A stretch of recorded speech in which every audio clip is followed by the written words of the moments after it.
All right, party people, we are back at it with another one. Let's get it.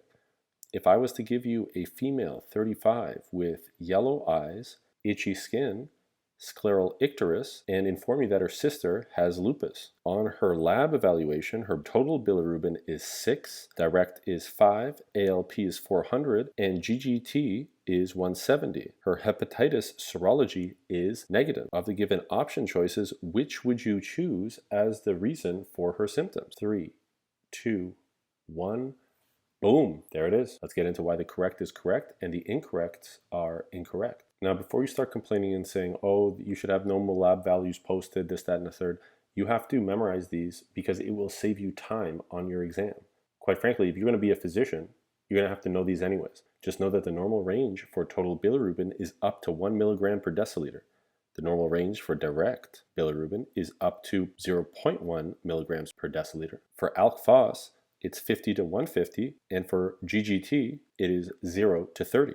Now, when you look at the bilirubin like this, the first thing you should note is not only is the total very high, but the direct, aka the conjugated bilirubin, is also disproportionately high. Direct bilirubin is well over the 10% of total, which is a big red flag. For reference, in pediatrics, one of the 5 criteria for pathologic jaundice is when direct bilirubin exceeds 10% of total. In adults, it can vary, but a direct of 5 and a total of 6 is clearly abnormal. Direct should usually not be over 0.5 to 0.6 at that total level. This already points us to biliary obstruction. A quick note regarding bilirubin. Just know that direct bilirubin is water soluble because it's been conjugated by the liver for excretion into the bile. Indirect, unconjugated bilirubin is fat soluble and circulates in the blood before it's been taken up by the liver. It's released when red blood cells are broken down in the spleen. So just know and remember that indirect bilirubin is pre-liver, not yet conjugated. Direct bilirubin is post-liver, ready for excretion. If you see high direct bilirubin in the blood, that means there's an issue with excretion, such as biliary obstruction. High ALP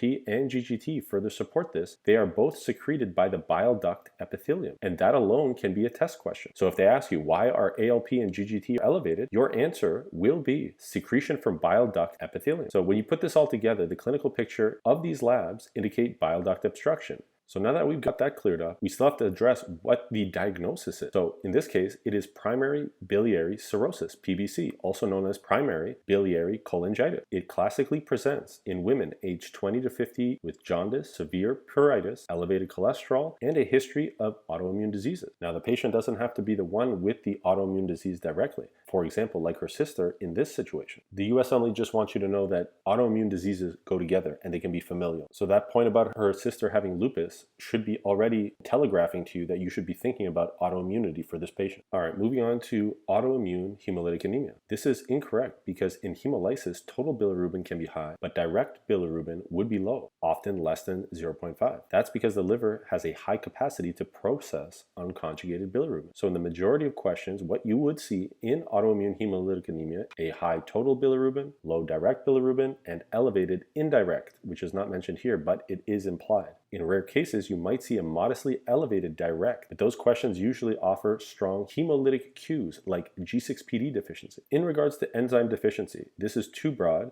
but if they meant Gilbert syndrome or Gilbert syndrome, that's different because in Gilbert syndrome, you would mild indirect hyperbilirubinemia. This is often triggered by stress, fasting, illness, or surgery. Patients usually are a young adult or a student that's stressed out about their upcoming exams. Labs show mildly elevated indirect bilirubin. No treatment is needed. So in any case, that is not the correct choice here. As far as hepatic vein thrombosis, this refers to Budd-Chiari syndrome. It is caused by hypercoagulable states such as pregnancy or cancer. Classic signs are hepatomegaly, ascites, and right upper quadrant pain. You might see hepatic vein pressure data. Again, not the case here. As to portal vein thrombosis, this is rare and unrelated to these findings and usually presents with signs of portal hypertension and not this bilirubin pattern. In any case, as a final review for primary biliary cirrhosis, just remember, woman, 20s to 50s, she has jaundice, pruritus, and elevated cholesterol, high direct bilirubin, high ALP, and high GGT, is associated with anti-mitochondrial antibodies, and